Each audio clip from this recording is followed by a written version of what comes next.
हाँ जी, ये हम क्वांटाइजेशन ऑफ एनर्जी को डिस्कस कर रहे थे।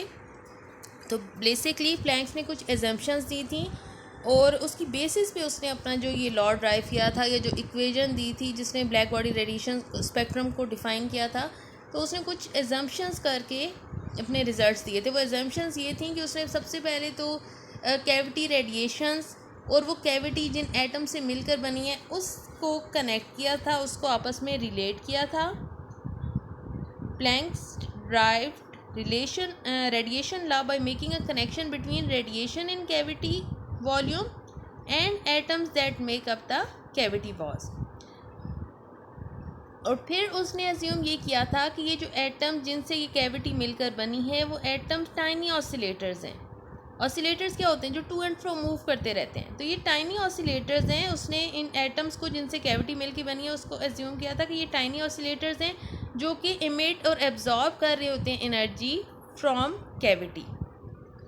और अगर हम चाहते हैं कि हम कैविटी रेडिएशन की करेक्टरिस्टिक्स फाइंड करें तो फिर कैविटी रेडिएशन की करेक्टरिस्टिक्स जो है हम फाइंड कर सकते हैं अगर हम एटॉमिक ऑसिलेटर की करेक्टरिस्टिक्स को स्टडी कर लें। तो ये बेसिकली उसने एज्यूम किया था।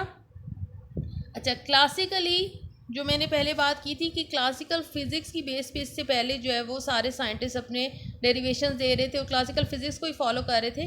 क्लासिकल फिज़िक्स में असल में था क्या कि क्लासिकली जो है वो ये कहा जाता था कि एनर्जी जो ऑसिलेटर्स एब्जॉर्ब या इमिट कर रहे हैं वो एनी फॉर्म ऑफ एनर्जी कर सकते, कोई भी वैल्यू एनर्जी की एब्जॉर्ब और इमिट की जा सकती है। ये क्लासिकल फिज़िक्स कहती है। लेकिन प्लैंक्स ने क्या किया? प्लैंक्स ने ये कहा कि जो एनर्जी एब्जॉर्ब कर रहे हैं एटॉमिक ऑसिलेटर या इमिट कर रहे हैं कैविटी से वो क्वांटाइज्ड है। वो डिस्क्रीट वैल्यूज़ जो है एनर्जी के एब्जॉर्ब या इमिट कर रहे हैं। डिस्क्रीट का मतलब ये है कि एनी अमाउंट ऑफ एनर्जी वो एब्जॉर्ब या इमिट नहीं कर सकते। वो कुछ सर्टन वैल्यूज़ होंगी एनर्जी की जो कि आपके एटॉमिक ऑसिलेटर्स एब्जॉर्ब या इमिट कर सकते हैं। हर वैल्यू ऑफ एनर्जी को एब्जॉर्ब या इमिट नहीं किया जा सकता एटॉमिक ऑसिलेटर्स से। और उसी की बेसिस पे उसने अपनी ये क्वांटाइजेशन एनर्जी की इक्वेशन दी। E is equals to NHF। N is basically the quantum number, इसकी कुछ वैल्यूज़ हैं 1 2 3 4। H इज़ प्लैंक्स कांस्टेंट, इसी के नाम पे, साइंटिस्ट के नाम पे, और F जो है वो फ्रीक्वेंसी ऑफ रेडिएशन थी। और ये नेक्स्ट पार्ट में हम देखेंगे कि classical theory is the limiting case of quantum theory.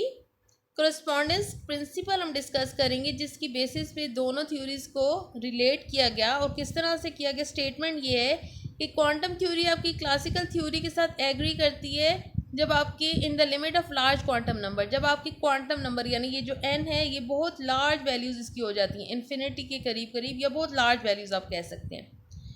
तो दैट इज़ वाई जो आपके लार्ज स्केल ऑसिलेटर्स है जो बड़े पैमाने पर ऑसिलेशन कर रहे हैं जिनकी एन वैल्यूज़ बहुत ज़्यादा हैं वो हम उसको क्वांटाइजेशन शो नहीं करते। उसकी वजह ये है कि वहाँ पर आपकी एन की वैल्यू बहुत लार्ज हो जाती है। आपकी क्वांटम फिज़िक्स कहाँ तक वैलिड है?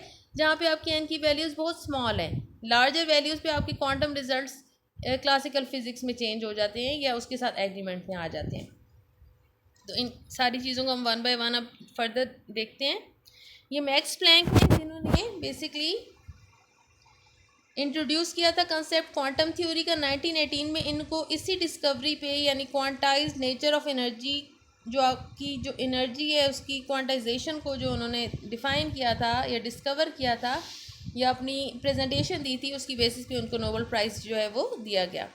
तो प्लैंक ने बेसिकली दोनों की थ्योरीज़ को स्टडी किया, कंबाइन किया और अपनी एक थ्योरी डेवलप की और ये कहा कि जो अमाउंट ऑफ एनर्जी एब्जॉर्ब या एमिट हो रही है वो डिसकॉन्टीन्यूस हो रही है। यानी कॉन्टीन्यूस अगर होती तो कोई भी वैल्यू एनर्जी की एब्जॉर्ब या एमिट कर सकती थी। डिसकॉन्टीन्यूस का मतलब है कि वो सर्टन वैल्यूज़ ऑफ एनर्जी को एब्जॉर्ब या एमिट करती है in the form of tiny packets या टाइनी बंडल्स ऑफ एनर्जी। यानी ये जो एनर्जी को एब्जॉर्ब या एमिट किया जाता है ये पैकेट्स ऑफ एनर्जी की फॉर्म में इसको एब्जॉर्ब या एमिट किया जाता है, जिसे हम क्वांटा कहते हैं। इक्वेशन आपको दी उसने, यहाँ पे n मिसिंग है, बेसिकली n भी यहाँ पर होता है NH। ये सिंपल इक्वेशन है। अगर n की वैल्यू 1 है तो फिर आपके पास एनर्जी ऑफ ऑसिलेटर की ये इक्वेशन होगी। ये फ्रीक्वेंसी ऑफ रेडिएशन है, ये एनर्जी है आपके पास, और ये प्लैंक्स कांस्टेंट। इसकी वैल्यू आपको याद होनी चाहिए 6.62 इंटू 10⁻⁻34 जाउल सेकेंड इसका यूनिट है। यहाँ पर दोबारा इसको एक्सप्लेन करें कि इमिट या एब्जॉर्ब करता है ऑसिलेटर एनर्जी होल नंबर्स की फॉर्म में, होल नंबर मल्टीपल्स की फॉर्म में। होल नंबर मल्टीपल क्या है, जैसे ये एन एच म्यू इक्वेशन है, तो एन की वैल्यू 1 2 3 4 5 6 ये वैल्यूज़ ऑफ एनर्जी एब्जॉर्ब या एमिट करेगा। लेकिन जो इनकी फ्रैक्शंस में है, यानी 1 और 2 के दरमियान वैल्यूज़ बहुत सारी आती है, 1.1 1.2 1.3 इस तरह से 2 और 3 के दरमियान भी, क्योंकि वो फ्रैक्शनल वैल्यूज़ जो है वो उस अमाउंट ऑफ एनर्जी को एब्जॉर्ब या एमिट नहीं करेगा। तो इसको हम बेसिकली क्वांटाइजेशन ऑफ एनर्जी कहते हैं। और फिर उसने ये वाला फार्मूला दिया था प्लैंक्स ने, यहाँ पर के आपका बोल्ट्जमैन कांस्टेंट है, टी एब्सोल्यूट टेम्परेचर है, ये सारी चीज़ें आपको याद होनी चाहिए। एजम्पशंस कि एनर्जी जो ऑसिलेटर की सर्टेन डिस्क्रीट वैल्यूज़ होती हैं उसकी, ये अगेन, और इसी को हम कहते हैं कि आपकी एनर्जी जो है वो क्वांटाइज्ड है, क्योंकि वो हर अमाउंट ऑफ एनर्जी को एब्जॉर्ब या एमिट नहीं कर सकती। ईच डिस्क्रीट वैल्यू जो है it corresponds to a different quantum state. Okay,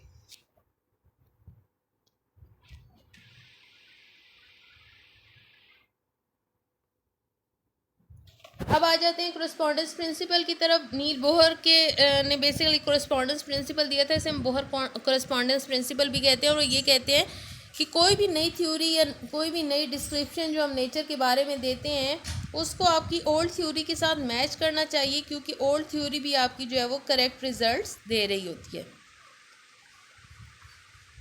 यहाँ पर कि जो आपकी क्वांटम थ्योरी की प्रेडिक्शंस हैं किसी भी सिस्टम के हवाले से, इट मस्ट करस्पॉन्ड्स टू आपकी जो क्लासिकल फिज़िक्स ने डिस्क्रिप्शन दी है उसके साथ उसको करस्पॉन्ड करना चाहिए। कब करना चाहिए?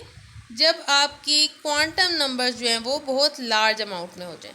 यानी जब आपकी quantum theory small quantum numbers के लिए, तो आपके क्वांटम रिजल्ट्स जो हैं वो वैलिड होते हैं। ये क्वांटम फिज़िक्स जो कहती है, क्वांटम थ्योरी जो कहती है, वो जब आपके क्वांटम नंबर यानी जो एन की वैल्यू जब स्मॉल होती हैं तो तब आपके क्वांटम थ्योरी वैलिड होती है। लेकिन जैसे जैसे आप एन की वैल्यू लार्ज होती जाती है, इन्फिनिटी को अप्रोच कर रही है, very large number of quantum number, तो फिर आपके रिजल्ट जो हैं वो क्लासिकल थ्योरी या क्लासिकल फिज़िक्स के अकॉर्डिंगली हो जाते हैं। तो आपकी क्वांटम थ्योरी जैसे क्लासिकल के जो रिजल्ट्स है वो क्लासिकल थ्योरी वाली रिजल्ट्स बन जाते हैं। कब? जब आपकी एन की वैल्यू इन्फिनिटी को अप्रोच करती है। तो at large n limit the Bohr model must reduce to classical atom या classical theory which obeys classical theory. दोबारा से इसको देख लिए। As the quantum numbers get larger and larger, quantum number क्या है? Small n, the classical theory is found to be get better and better. यानी जब आपके क्वांटम नंबर्स बहुत लार्ज हो जाते हैं किसी भी सिस्टम के, तो वहाँ पर क्लासिकल फिज़िक्स ज़्यादा बेटर होती है कि क्लासिकल फिज़िक्स की बेसिस पे आप उन रिजल्ट्स को या उस सिस्टम को एक्सप्लेन करें। In the limit of large quantum number the behaviour of any mechanical system becomes classical physics. तो quantum mechanic contain Newtonian mechanics as a special case. Newtonian mechanics basically जो Newton ने laws दिए थे उसकी basis पे है। तो Newton laws जो हैं वो लार्जर ऑब्जेक्ट्स के लिए वैलिड होते हैं। तो आपकी क्वांटम मैकेनिक्स जो है वो न्यूटोनियन मैकेनिक्स जो है वो बन जाती है फॉर लार्जर ऑब्जेक्ट्स। तो यहाँ तक आपका लेक्चर जो है वो एंड हुआ। आई होप कि आप लोगों को हेल्पफुल हुआ होगा, आप लोगों के लिए हेल्पफुल हुआ होगा। अब इसको ज़रूर पढ़िएगा और जो भी क्वेश्चन हुआ वो फिर मुझसे काइंडली पूछ लीजिए। Thank you.